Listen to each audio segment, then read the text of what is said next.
It's time for another edition of Monday Night Economics. I'm Tommy Tucker, here to do the play-by-play, along with our analyst, a professor of economics at Loyola University.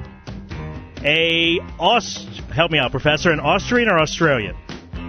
Austrian economics? Austrian. Austrian economics disciple.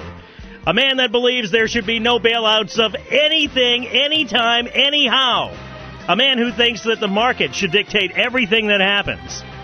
Professor Walter Block. How you doing, Prof? Oh, I'm delighted to be back with you, Tommy. Thanks for having me again. Well, thank you for being here. We missed a couple of weeks, and a lot has happened between then and now, so I guess we should go through that. And, Professor, I got to tell you, I'm going to be perfectly honest with you, okay? Yeah. I thought at some point your views were a little harsh. I thought, this guy's a little bit off the deep end here with some of the things he's saying. No way. But wait a minute. Okay. As time has passed, I'm beginning to think you know what you're talking about. Oh, you're very kind. Thanks. Professor, if you will, give us an overview of your economic philosophy, your economic views, your economic theories. What do you think should have happened from the time, let's say, the Fannie Mae and Freddie Mac collapse happened, where we began to realize what kind of problems we had, these financial derivatives, et cetera, et cetera. Tell us, what do you think caused all of that, and what do you think the government should be doing now as a result? That's a big question. And well, we got an hour. Okay, I'll try to address it. But first, if you wouldn't mind, I just want to say what Austrianism Sure, is. Absolutely. My philosophy, if you want to call it that, of economics is called Austrian economics, and it's got nothing whatsoever to do with the economics of the country Austria. Rather, it's because the creators of it, people like Baumgartner, Menger, Hayek, Mises, all just happen to come from Austria.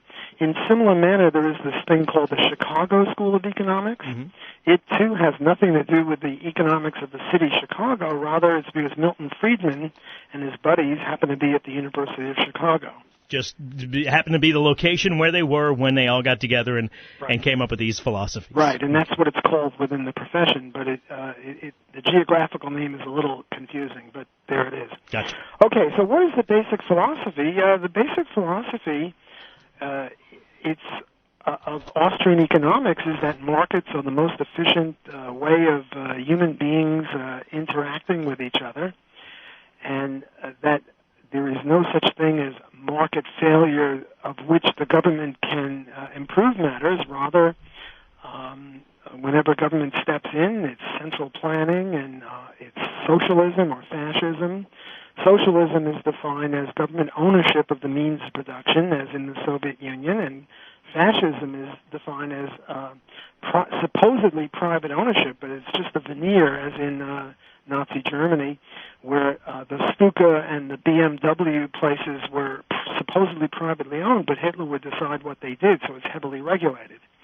And my view is that our present economy is part free enterprise, and part socialism, government ownership, and part fascism, heavy government regulation and control.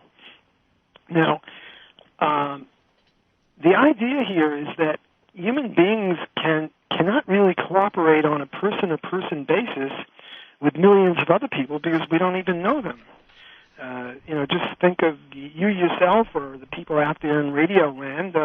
If they want a cup of sugar or something, or they want to help their neighbor, one guy mows the other guy's lawn and the other guy takes care of the first guy's dog. Well, that's fine and that's good and that's voluntary action. But you really can't have a modern economy where people know each other. Rather, it's very impersonal.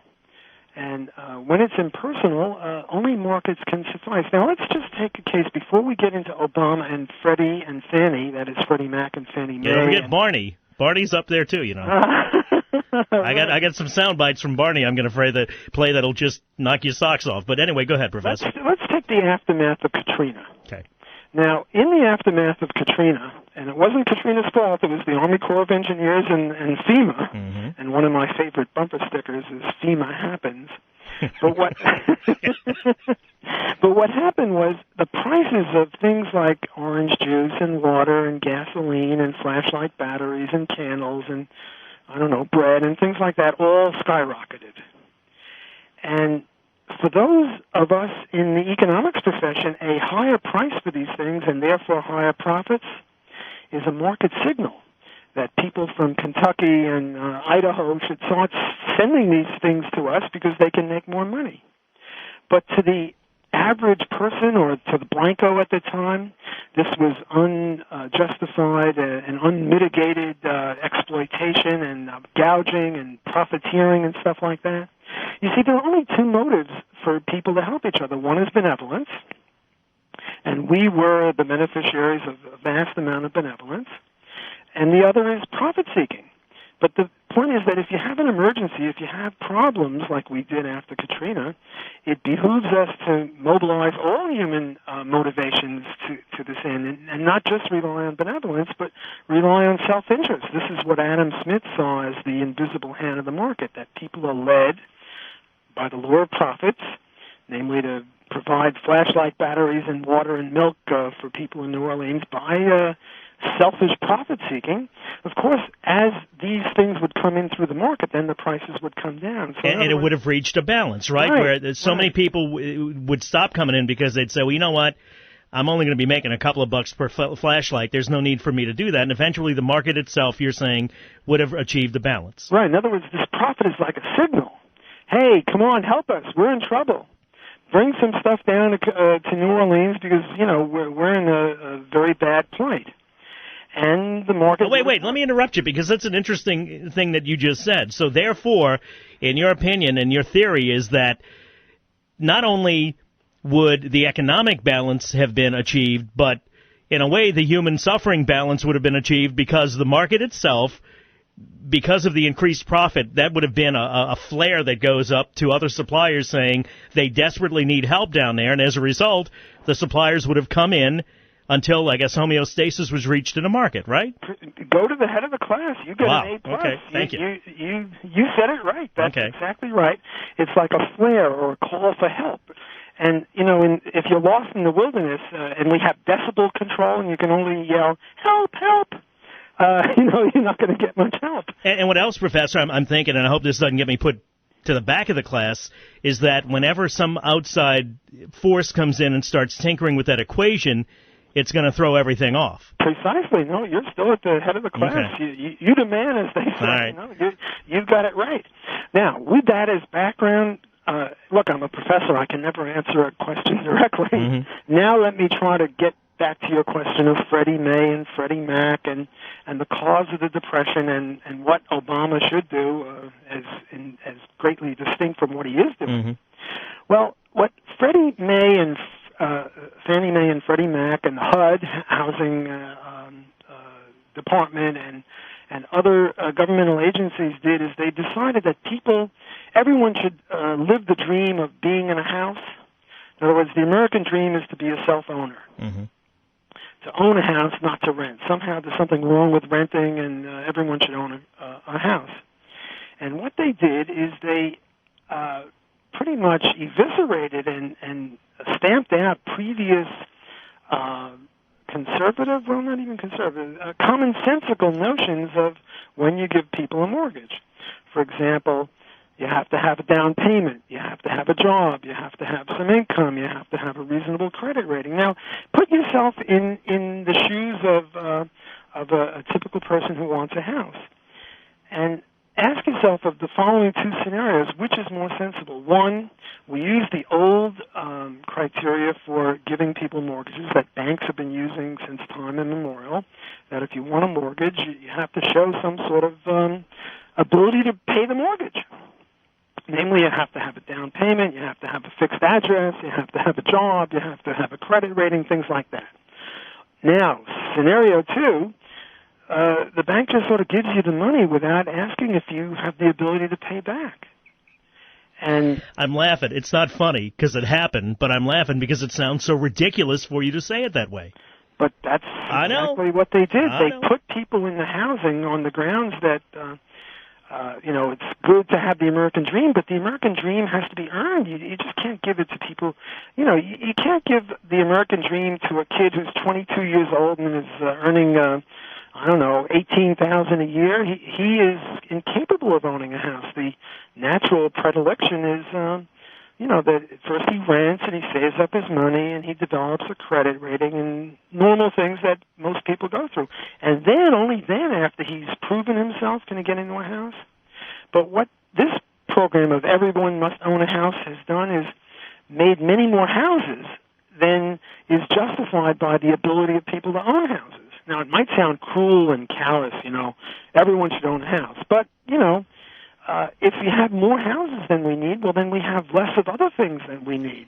Well, and Professor, if I can jump in for a second, it seems like, and I want to ask you this, it would seem like, going back to our equation theory from earlier, that if you start injecting things on one side, you're going to mess things up on the other side, that it would seem like because you had so many people that instantly qualified, and qualified being in air quotes there, for houses, even though they didn't really, that kind of artificially, and I'm just asking here, drove up the value of houses and artificially inflated them, and then when the bottom fell out, as it was going to inevitably do, we kind of came down to what the real value of houses were? So I guess what I'm asking is, did we really lose that much, or did that value ever exist to begin with? Hey, I'm going to have to kick you out of my class because you're as good as a professor. Well, I've been listening to you, Professor. I've been trying to learn. Is what I've been trying to do. You've learned very well. This is precisely what happened. This artificially boosted very high the price of housing.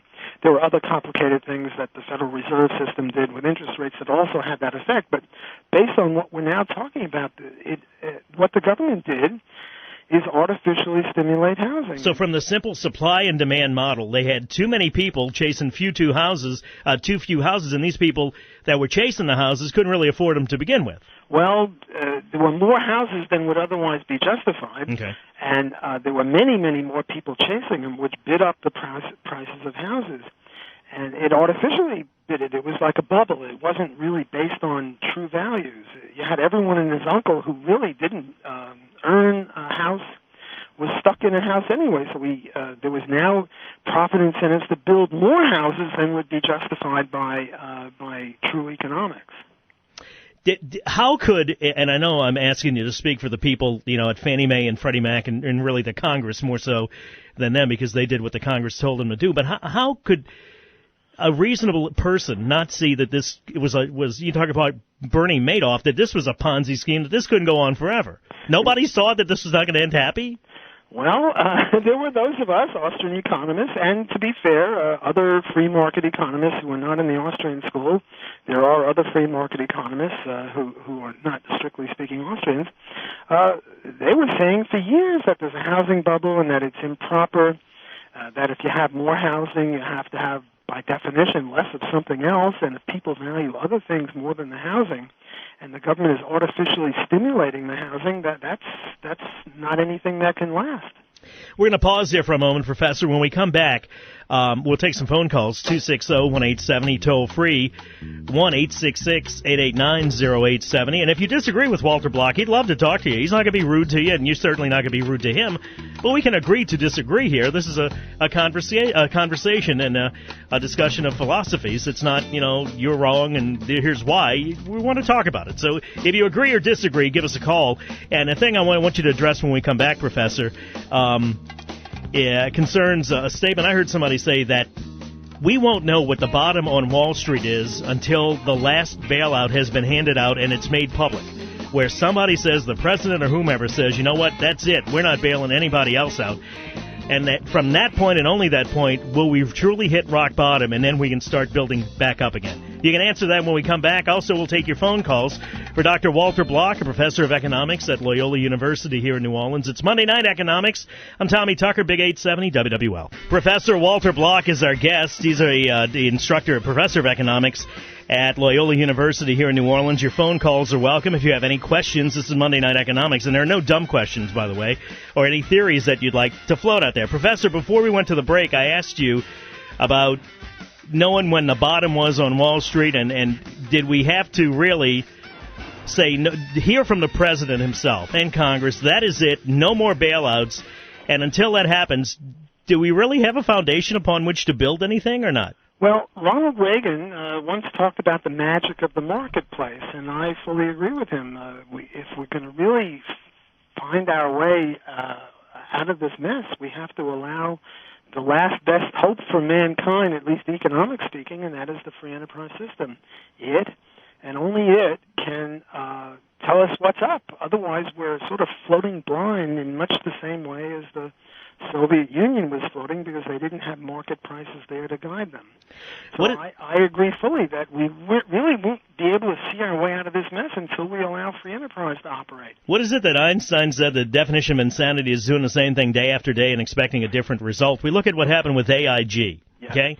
Yes. What in the world gives us the right to think that this is the last money AIG is going to misuse, that we won't have to give AIG or somebody else of it, their ilk, any other more money, and that from there won't be more misuses of money? Or do you even think the money that AIG, the news headlines paying the bonuses to the executives, that they are, as I understand, contractually obligated to do, is that a misuse of money or not? Because I got to tell you, I'm thinking the government bought 80% of this company, right?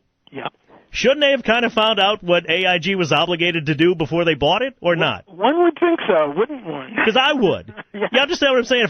If Aldo in there that's running a board has a business, and I'm buying his snowball stand from him, the first thing I'm going to do is, Aldo, do you owe anybody any money? What do you owe? Who do you have to... Are you going to have somebody coming in every third Wednesday for a free snowball, an entire soccer team? I need to know these things. Wouldn't you ask that, Professor? Tommy, your problem is that you have too much common sense. Man, I'm telling you. You better stay out of Washington. You stay right here where you are. I'm a UNO graduate with a 2.999 grade average, I'll tell you that. But some of these things seem pretty common sense to me. No, it's just a matter of common sense. Sure, I think that's the way to put it. If you buy a hot dog stand or a snowball place or a lemonade stand or whatever it is, you want to find out what the obligations are.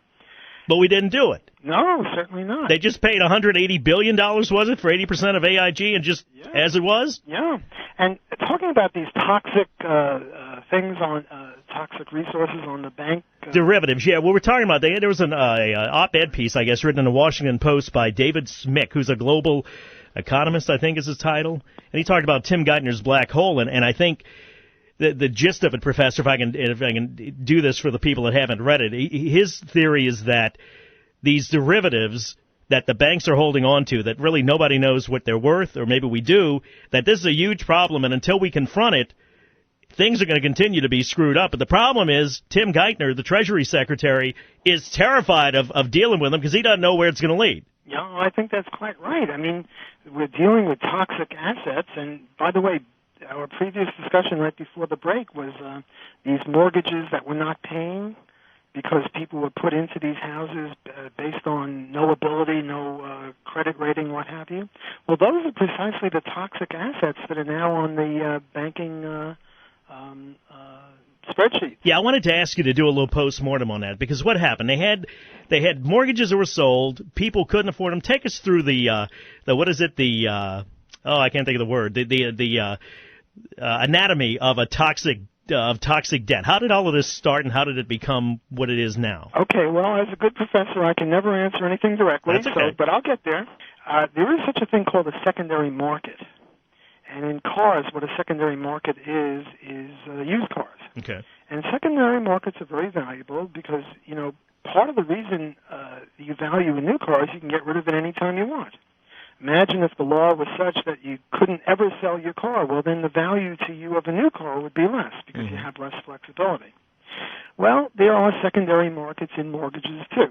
For example, Tommy, you go buy a house and you get a mortgage from Bank A. And you pay your mortgage 3 months in a row, and then you get a little notice from them saying, hey, don't send us any more money. We just sold your mortgage to Bank B. Go pay them. Okay. And that is a secondary market in mortgages. And what happens is that people cut and splice and dice these mortgages, and they serve as the backing for commercial paper. And the banks now sell Wait, Professor, backing for commercial paper means what, bonds or what? No, these mortgages. In other words, Bank B now owns your mortgage, even though you sent it to you first dealt with Bank A. Right. And now Bank B has got your mortgage, but let's say you're a bum, you can't pay your mortgage. Okay. And now you're a non-performing mortgage, which is part of the toxic asset of Bank B. And Bank B is now in trouble because you're not paying your mortgage, and and they paid Bank A for it, thinking it was in good faith that this was a sound mortgage. Precisely. Assuming that the due diligence had been done on Bank A's part. Yes, and we even have rating agencies, Moody's and Standard & Poor's, that were giving these companies AAA ratings the day before they went belly up.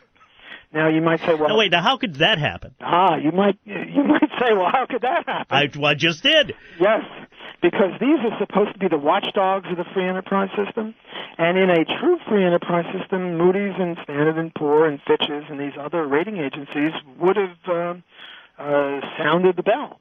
But the point is that these rating agencies are regulated by the SEC and other governmental agencies, and this philosophy that took hold starting in 1992 with the Boston Fed report, namely that the poor people, minorities, are discriminated against and not allowed to own housing.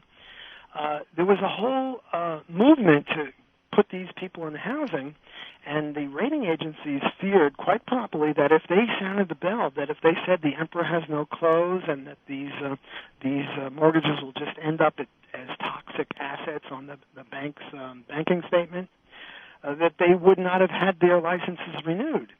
So you see, this isn't really. So wait, so basically, the government is saying to them, or they knew that if we tell the truth and we do what it is we're supposed to do, that's going against what the government wants. Right. So then the government's going to punish us by taking our licenses away, when in fact all we're trying to do is exert our fiduciary responsibility, do the right thing? Yes, we will be cut off at the knee.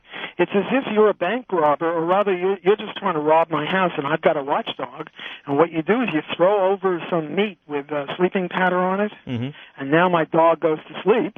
That the dog here would be the rating agencies. Right.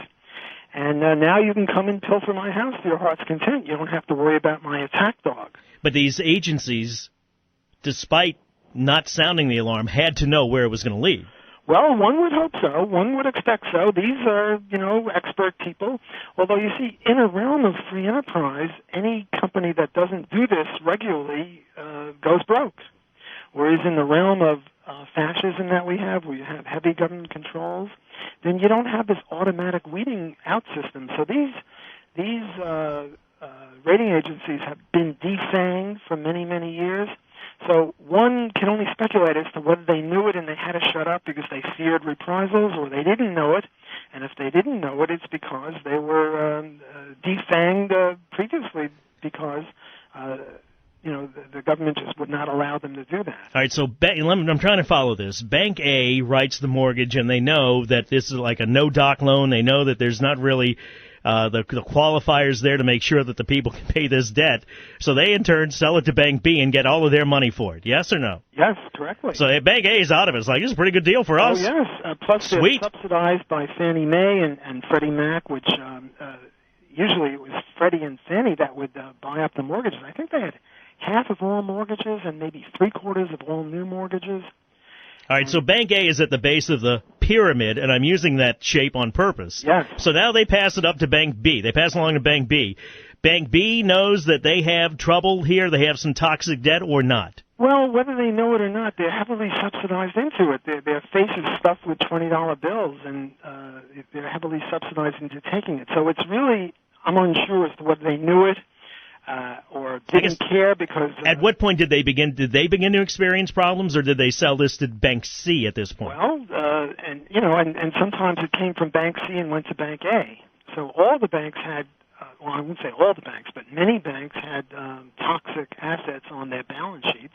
And they knew they had to pass these along? Well, they tried to pass them along, and a lot of the stuff was passed along to Freddie and Fannie.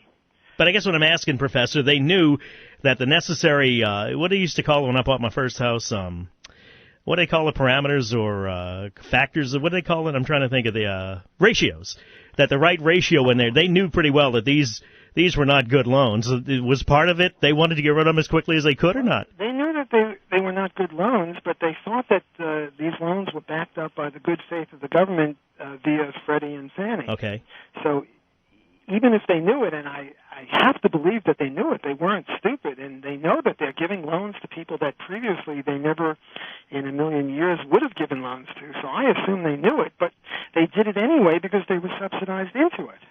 And also, if they didn't do it, then the banks themselves were subject to regulation. So now, and I'm just looking at the clock to move us along, we have tons and maybe trillions of dollars of this toxic debt that's sitting where and waiting for what? Dragging down banks. A lot of banks are, I won't say bankrupt, although I will say that they're bankrupt for other reasons that we haven't had a chance to discuss, namely fractional reserve banking, which is a completely different subject. We'll do that next Monday night. Okay. Fractional reserve banking. I'm writing it down. The evils of fractional reserve banking for next week. That'll be a wonderful subject. So now, wait, so this debt is sitting somewhere. The banks know, or at least they thought it was an asset that they thought was worth $1 gazillion. Now they realize it's worth about $150. Right.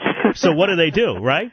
They're in trouble. And they are in danger of going bankrupt for reasons other than fractional reserve banking. And this is what the trillions of dollars are doing supposedly to bail them out, although now it's going into all sorts of pork and giving it to Chrysler and Ford and General Motors and, pet projects for this senator or that congressman. So it's a big mess, and the big mess started with this business of giving people mortgages who were not capable of living by the terms of the mortgage. I asked you the question earlier about if until we say no more bailouts, can we really know what the bottom is on Wall Street and start building up again? Can the economy hope to recover until this toxic debt is dealt with in one way or the other? Well, I think not.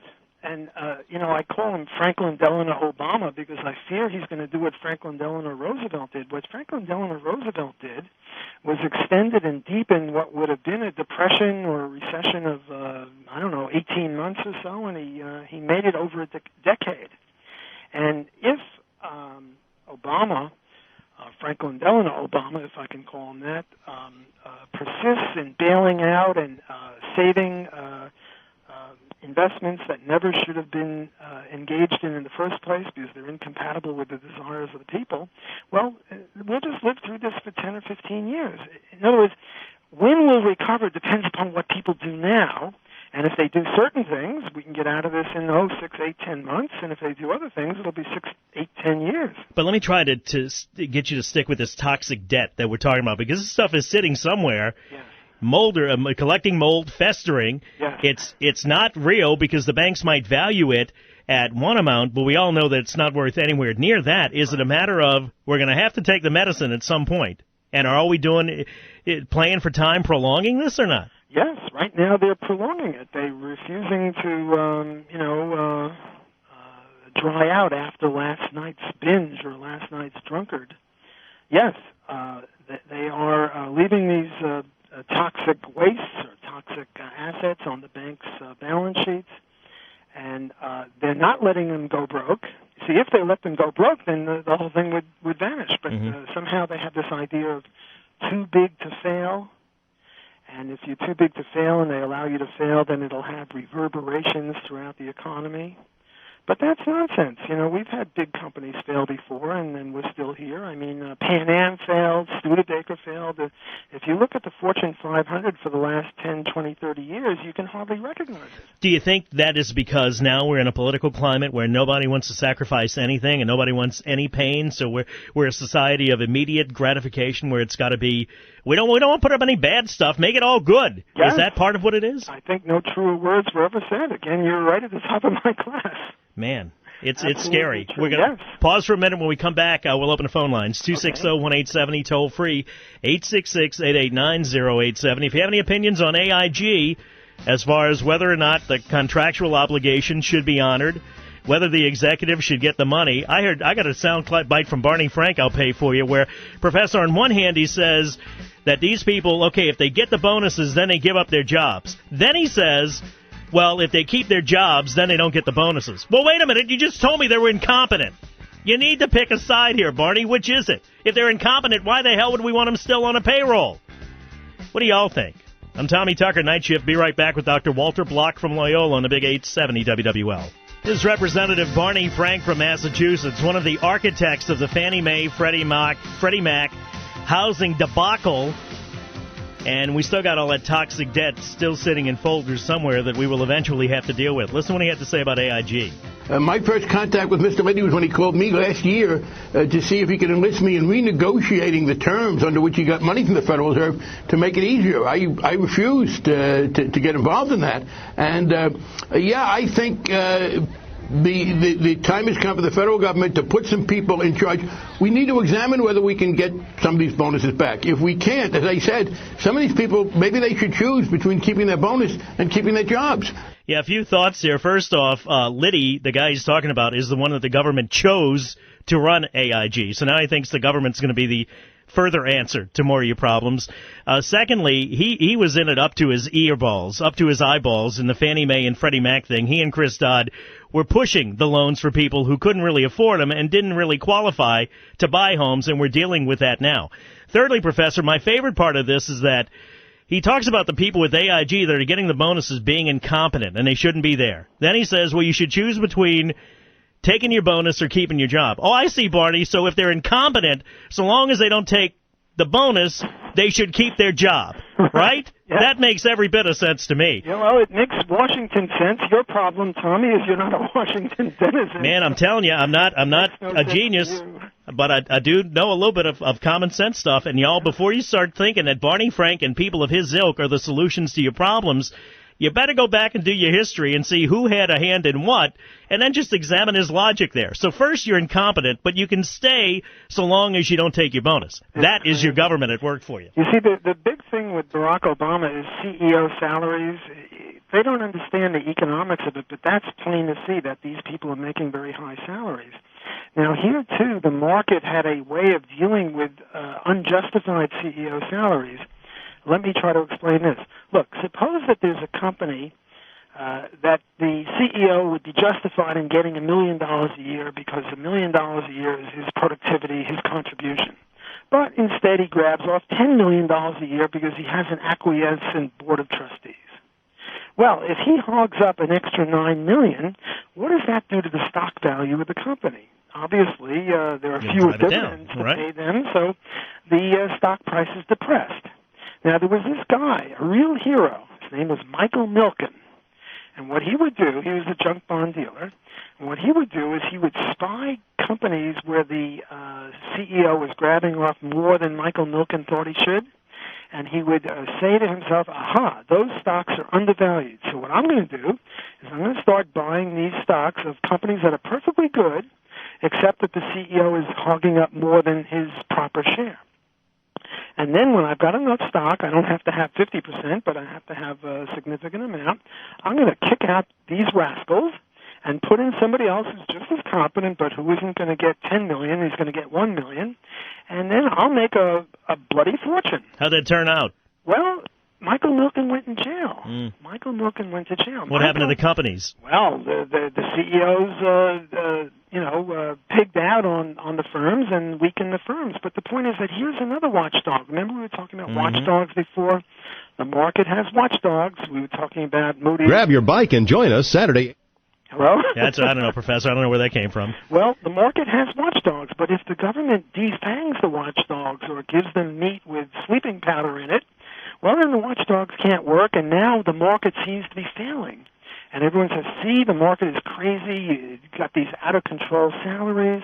It's crazy because you put the dog to sleep. Right, precisely. It's crazy because you put the dog to sleep. And in this case, not the dog was Michael Milken, not the Moody's and Standard & Poor. But the market has lots of safeguards. That is the free enterprise system, but when you interfere with the market, you take away these safeguards, and then, of course, the market doesn't work so well. In other words, first of all, the government messes up with the market and then says, aha, you see, the market is inefficient? Let's... immediately absolving themselves of all responsibility or blame. Let's control it even more, and then that's the path down towards socialism and fascism, which, unfortunately, we seem to be aimed in the direction of. Gene Slidell, go, you're on WWL. Good evening, Tommy. Hey, Gene. Professor. Two questions. One deals with AIG, with this bonus for his exodus. The other one is with this,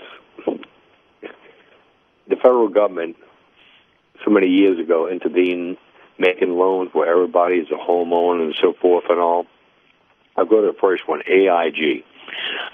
They had a spokesman for the administration on, and he said, due to the contracts dealing with the executives, there's a possibility they might have to be paid these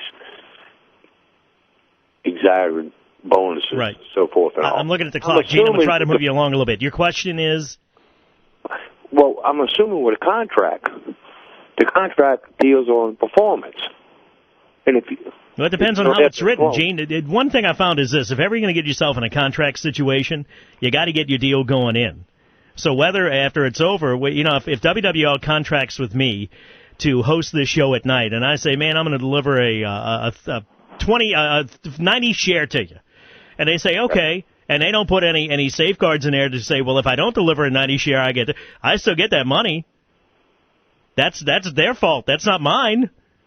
Okay. You understand what I'm saying? That's it's like buying a hot dog stand, not realizing that the hot dog stand has to give so many hot dogs for free to whoever. Like if I buy Aldo's hot dog stand from him, and then I find out after I buy it, wait a minute, what do you mean I got a soccer team coming here every afternoon for 40 free hot dogs? You didn't tell me that. Well, Tommy, you didn't ask. I'm supposed to ask when I go buy something for $180 billion, which is what the government did here with AIG. So I got to tell you, my take on this is I don't fault AIG. I don't fault the executives. I fault the government because, again, you got to get your deal going in. What was your next question, Gene? The other thing dealing with what the professor was talking about, when they made these banks leasing up the regulations and so forth and all. Mm-hmm.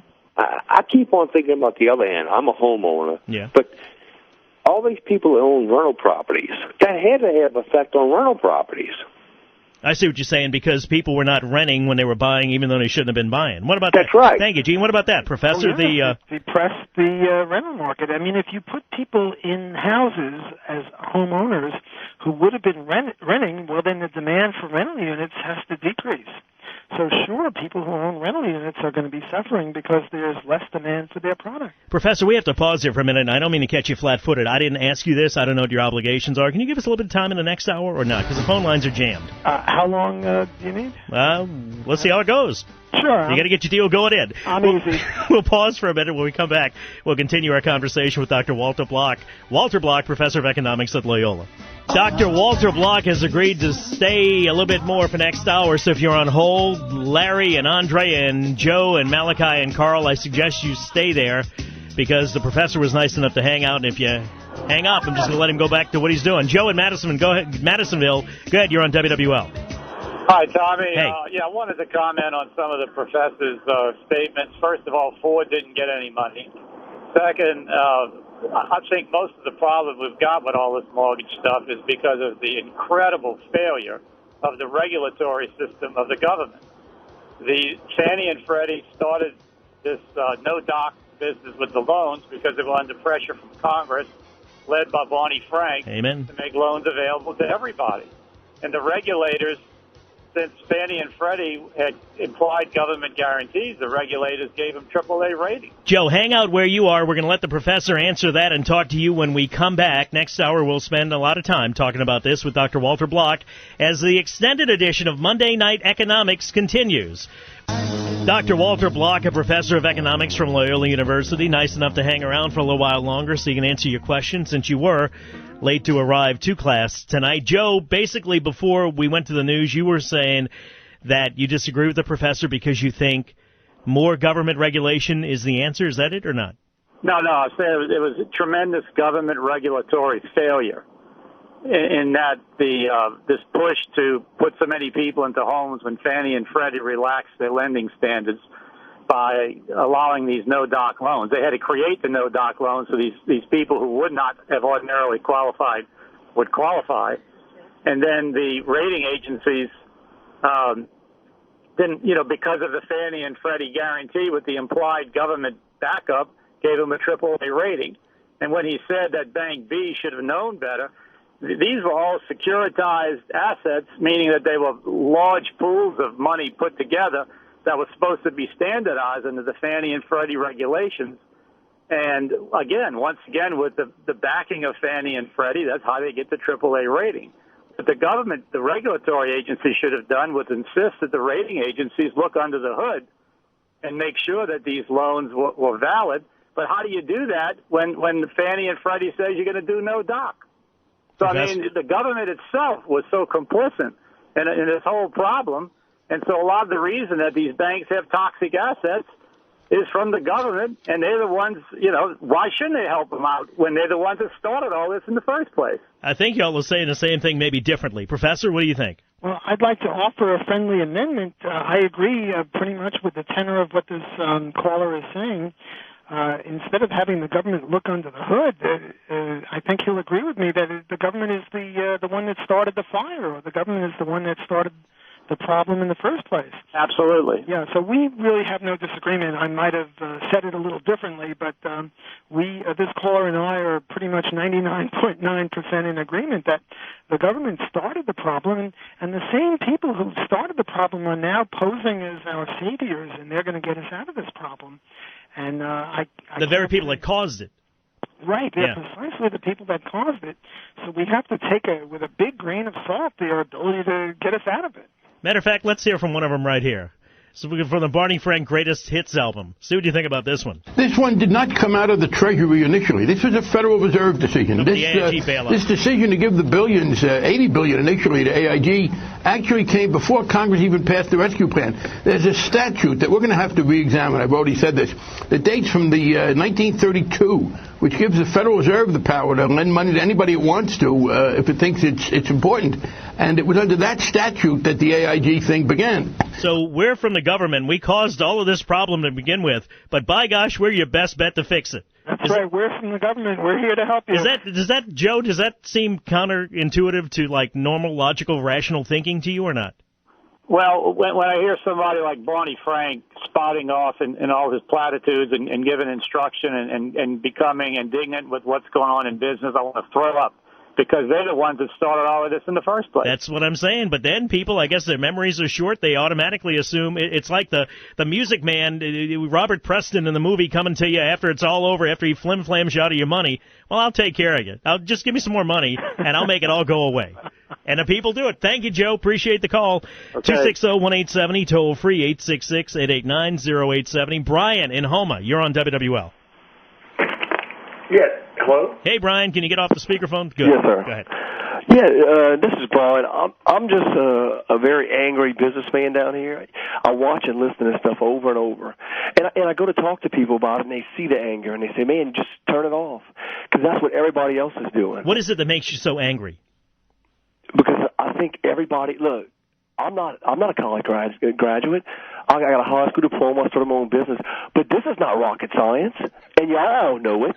I know. Okay, so simple. They're crooks, and everybody knows it. No, wait, when you say they're from the top to the bottom. When you say they're crooks, give me a little more detail. Government. Yeah. They're ingrained in there. And unless people get angry, you see, just like I talk to people, and they say, man, just don't worry. Man, look, I turn it off. I can't even take it anymore. Mm-hmm. That is the wrong thing to do. You know what I did? I got on Mary Langer's website, and I got her phone number downloaded on my phone. So every time I hear a little comment during the day and things happen, I'm just going to call. And if everybody does that, this stops. If everybody does it. But this is not rocket science. There's just everybody plays the Republican, the Democrat. Well, you know what? I think both of them are just all screwed up. Bush screwed it up, too, spending the money he spent. You're getting a standing ovation here, Brian. But look, Keep going, brother. You're saying it. But look, I do want to ask a question. Go ahead. I got on the Internet, and I pulled up GMC, trying to find out. Okay, when I pulled up, it said they lost they lost $40 billion in 2007. And I've seen they lost $40 billion in 2008. I would like to know who in the hell keeps loaning them money. Who in the hell's behind it?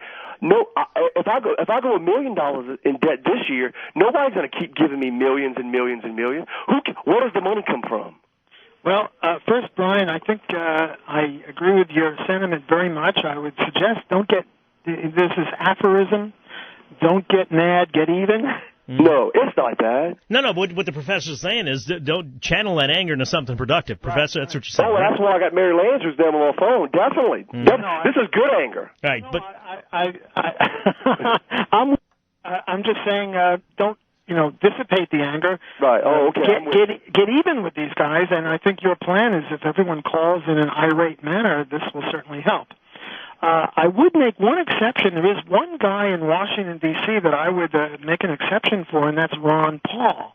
Now, Ron Paul ran for the Republican presidential thing. He didn't win. McCain won, but Ron Paul has been a watchdog who hasn't been shut up by the federal government. He's been talking about the bailouts.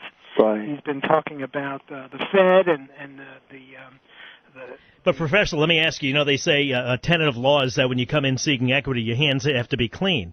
Ron Paul's hands are clean in all of this, or not? Oh, I think so. Are I think he's crystal clean, or whatever the word. Well, let me ask you. Well, that's good. My little nephew, he's 20 years old, and that's who he voted for. Magnificent. And it's amazing. He's really into this at a young age. But let me just talk about GMC for a second. Hang on, Brian. Go ahead, Professor. Let me just talk about GMC for a second. Yeah. Do you know how much these guys get on the assembly line for not really skilled work, semi-skilled work at best? Yeah, like $30. No way. They get more like $80. Yeah. Now, it's not $80 in their paycheck, but it's $80 total wages, including fringes, benefits, and everything else. Benefits. In other words, what the GM or Ford or Chrysler has to pay these guys is $80. And the estimate is that for a $20,000 car, it costs them $30,000 to make it. There's that joke that we lose money on every sale. You make it up in volume, don't you, Professor? Well, that's right. When you make it up in volume at $10,000 a car loss, that's where you get the $40 billion. Now, these rascals should be turfed out. But where does the money continue to flow? What idiots would keep loaning money people that are losing so much money? So who keeps flowing the money? Say, you lost $40 billion this year. I'm going to go ahead and give you another $40 billion. Well, Brian, your representatives, they're the bad guys. And Brian, I'm not talking about the bailout, though. I mean, before the bailout, they were still broke. Well, look, Chrysler is sort of like a ghoul or a vampire or whatever it is in those horror movies. There was 10, 15 years ago, there was a Chrysler bailout. And I remember. And, they didn't give him money, but they gave him a guarantee, which is pretty much the same thing. And now you have a company that shouldn't really be existing. You see, what's going on is this sort of Rust Belt business where the North, stretching from, Massachusetts all the way out to Michigan, is just overrun with rabid unions, which, in my view, are sort of like tapeworms. Right. And the smart companies have come down at places like northern Louisiana, Mississippi, Birmingham, Alabama, and they've set up very good companies without union wages. I mean, these union wages are just letting the market. Oh yeah, and they can't make it. They just cannot survive. That's right, Brian. And what they do, professors, thank you for the call, Brian. They let the market decide who would take these jobs at what rate and what salary, and then they reach a kind of nice, even balancing point, don't they? Look, if they didn't bail out Detroit, and we had Ron Paul as president, say, and they didn't give one penny in bailout, and also they got rid of unemployment insurance and welfare. Look, put yourself in their place. If you have unemployment insurance, which will pay you, 50 weeks for doing nothing, then you're not going to be desperate and try to get a job. What the professor's saying, y'all, if you can't get it, let me make you an analogy. It's kind of like you want to go on a diet to lose weight, but then you think that by sneaking a candy bar or a bag of potato chips when nobody's looking, that it's not going to matter. And what happens is the whole thing gets thrown off, the whole equation. Professor, that's what you're saying, right? Absolutely. Look, imagine you were in the place of a Detroit person, and they'll give you unemployment insurance for, I think it's up to 73 weeks. They've raised it from 50, and you can get like $1,600 a month. Well, then you're going to hold out. On the other hand, if you were told, in effect, you're in a free enterprise system, and if you want to eat, you got to work. And you see that line of people over there? Oh, they're ready to take your job if you leave, so go if you want. Right. And then Detroit would come back in a couple of months, whereas right now Detroit is becoming sort of a wasteland. All right, let's see what Malachi has to say. Malachi, good evening. You're on WWL. How you doing, sir? Good. Hey, I think I agree with you in some ways, but I think the motivation I disagree with. Wait, what are you talking about specifically? Okay. You're saying that the banks, the reason they gave loans to low-income people is because they had that they would be penalized by the government. All right. I feel. Wait, hang on. Go ahead, Professor. What exactly did you say? Yeah, they would be penalized by the government if they didn't give these loans. Okay. Go ahead, Malachi. Okay. I think the motivation is different. I think the subprime loans, they're higher in revenue than a regular loan. Okay, and I think that's what their motivation was. I think it was because they made so much money off of subprime loans. If that was true, if you look at the chart of how, foreclosures, the lowest income states are not at the top for foreclosures. Do you get what I'm saying? It's the high income areas. And also, I think it was greed behind everything. And I think they pushed up an artificial market on the price of houses. I think that's why California, Florida, Arizona, these are not low income areas. If you look at the chart, it doesn't make sense what you're saying. It should be Louisiana, Mississippi, Arkansas, West Virginia. We should be at the top if it was all by and if banks are afraid of the government, why when the government bailed out the banks, why they just didn't put the money out there in the market? If they're so afraid, why they just bought other banks? Your whole theory is that the banks are afraid of the government. That's why they did everything. And also name what the penalty is, and name somebody whoever was penalized if they didn't offer subprime loans. All right, Malachi. Remember banks don't have to. A bank doesn't have to offer a subprime loan. A bank doesn't have to offer a no-doc loans. And also, no-doc loans really was set up for self-employed people, not really for low-income people. So I'll let you answer. All right, good. Nobody interrupted you. Let's let the professor answer. Go ahead, Professor.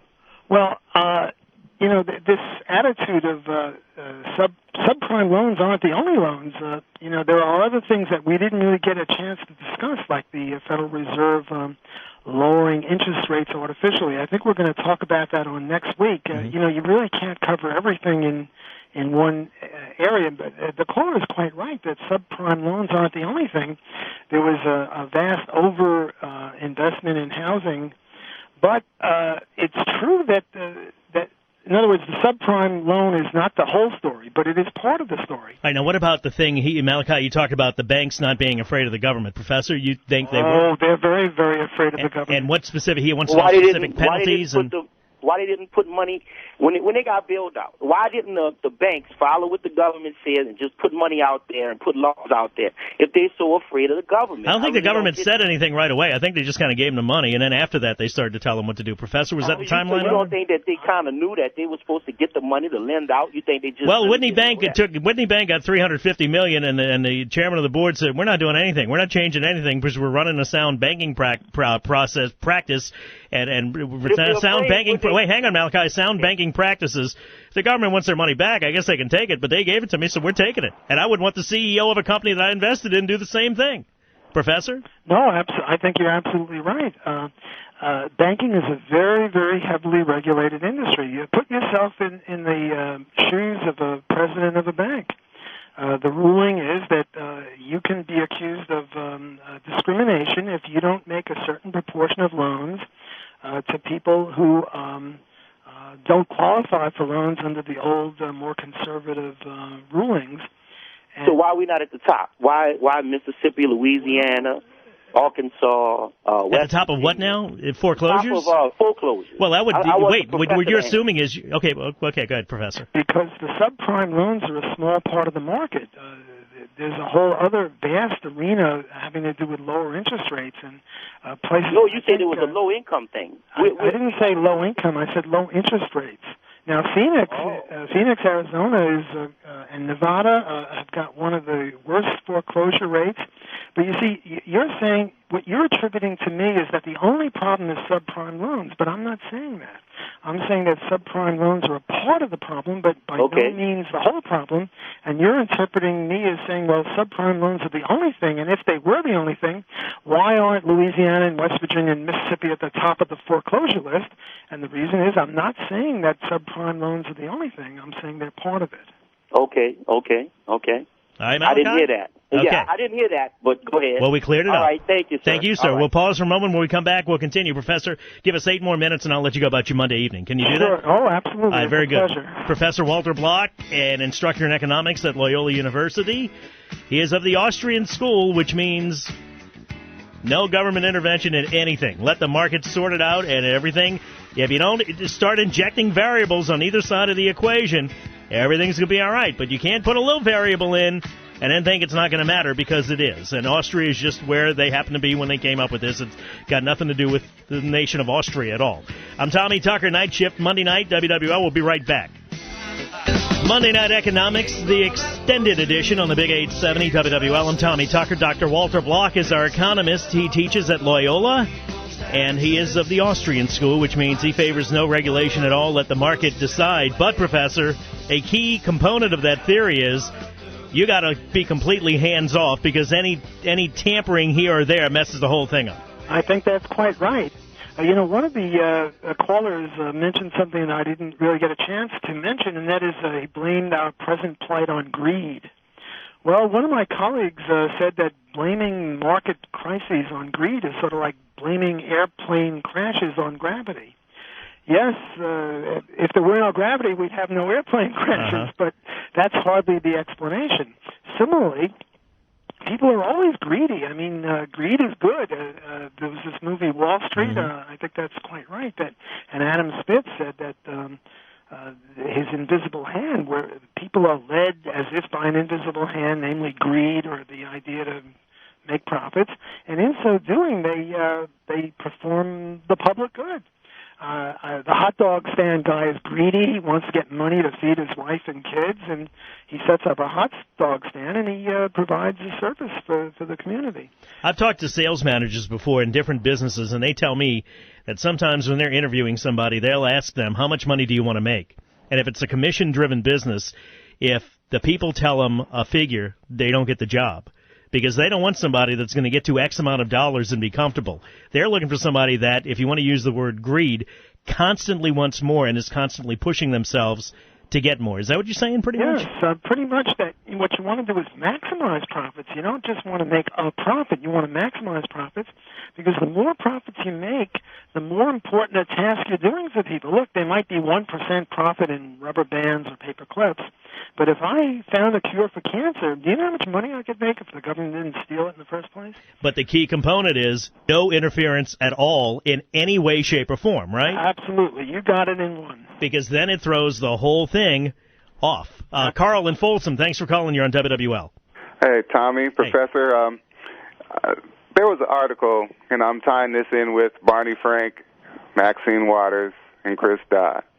There was an article last Thursday of March 12th in the Wall Street Journal, talking about Maxine Waters' stake in a minority-owned institution, One United Bank.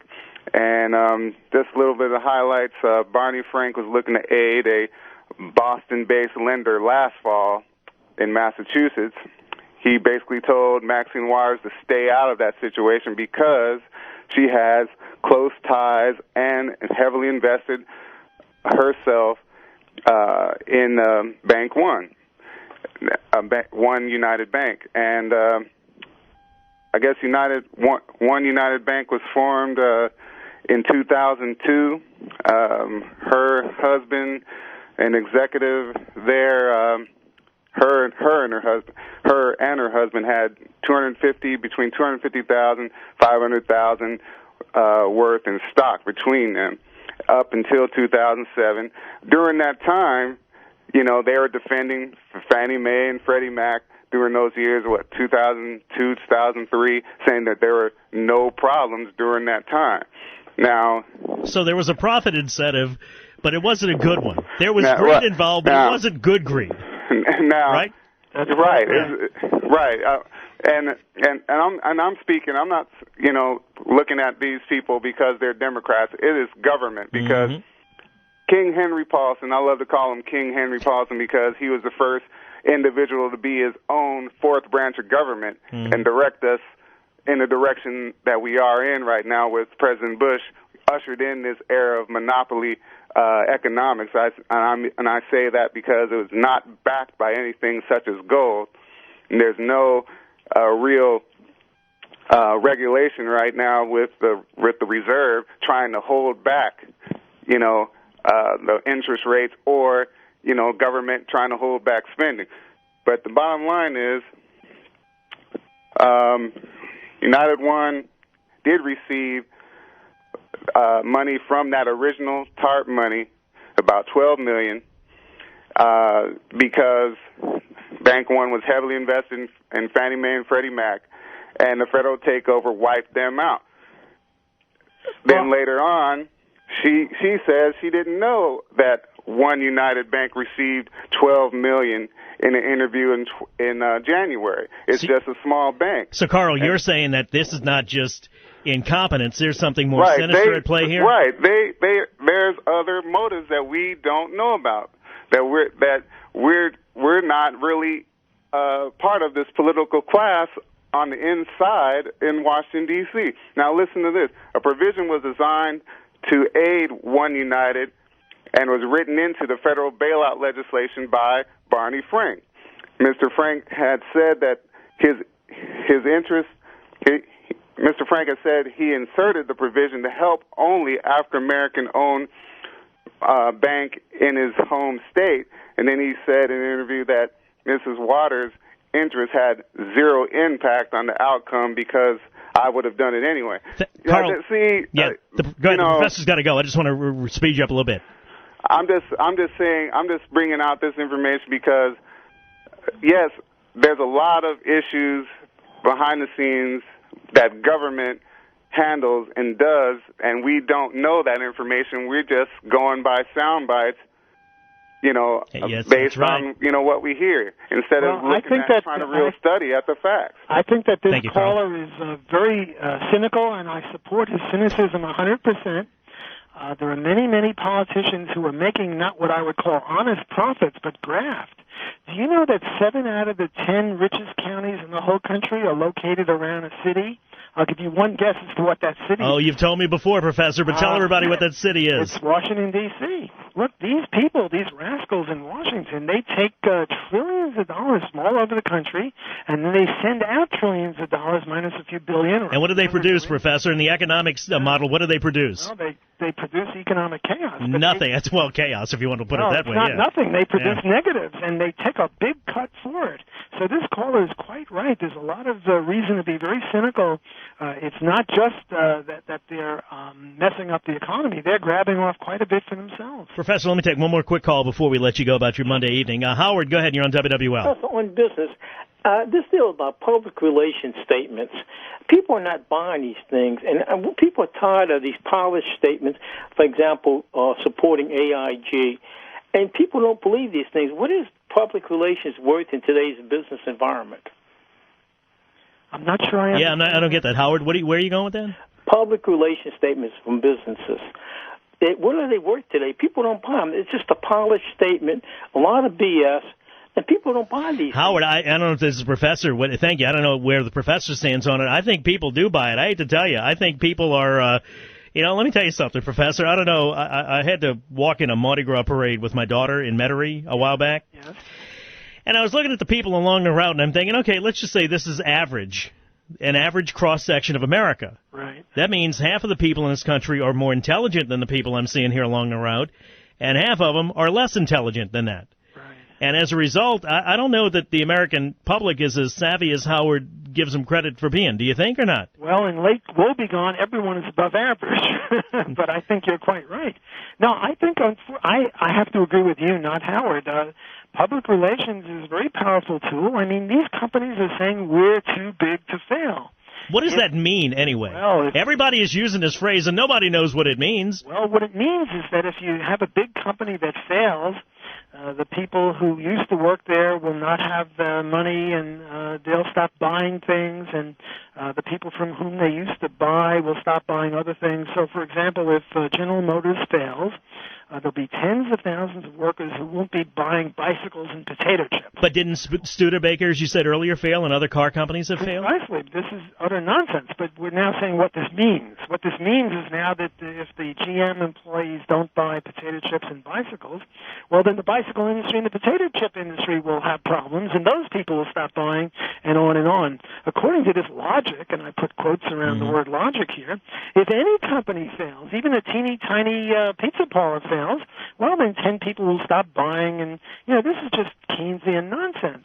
But that money will find its way into the economy in a different way, right? If these people fail, they'll get other jobs, and they'll be freed up. Look, suppose I come up with a cure for tooth decay, and now all the dentists in the country are unemployed. And they'll stop buying, bicycles and potato chips and cars and shoes and socks. Am I therefore a villain because I ruined the economy? No. All this means is that these people are now freed up to do other things that we couldn't have before my great invention of pure tooth decay. Professor, one thing I'm going to take from tonight, and I hope the listeners do as well, I think the one thing we learned for tonight, our moment, is that when you start tinkering with this economic equation, like if you want to make it like an algebra equation where one thing has to be the same as on the other, once you start injecting variables into this, you screw the whole thing up. Well, I won't say you screw the whole thing up, but, a little tinkering is bad, and if it doesn't spread, if the government was 1% of the GDP, we'd be a lot better off than we are now. But you're quite right. Every time that they engage in activity, because they're based on force, not voluntary interaction, this messes up the economy. Look, right now the government accounts for, 40% of the economy in the Scandinavian and European countries, like 50, 55, right. The Soviet Union, 95, 98. Look, if we could move back to the days of, George Washington or something, where the government had 1 or 2% of the economy, we'd be way better off than we are now. So I agree that every bit of government is a negative, but that doesn't mean that, if we just decrease it a bit, we won't be better. So, yes, let's reduce it and keep reducing it. This was the Ron Paul program to reduce government, to get less foreign military adventurism, to get rid of the Federal Reserve System, to put banking on a good basis, to get rid of the alphabet soup of regulatory agencies, to take a peg out of unions, although Obama is now going to support unions. So, yes, any move toward free enterprise is a move in the right direction. And one other thing, as far as this, from tonight's lesson, as far as this toxic debt, these trillions of dollars, or maybe it's not, who knows what it's worth, until we deal with that, we're really just kind of kicking the can down the road, aren't we? Well, I think next week we're going to talk about fractional reserve banking and why banks are inherently all bankrupt, even apart from these toxic assets. That's just the tip of the iceberg. All banks are potentially bankrupt? Is that what you said? No, I don't think potentially. They're all bankrupt. They're all bankrupt, all period, right. because of fractional reserve banking.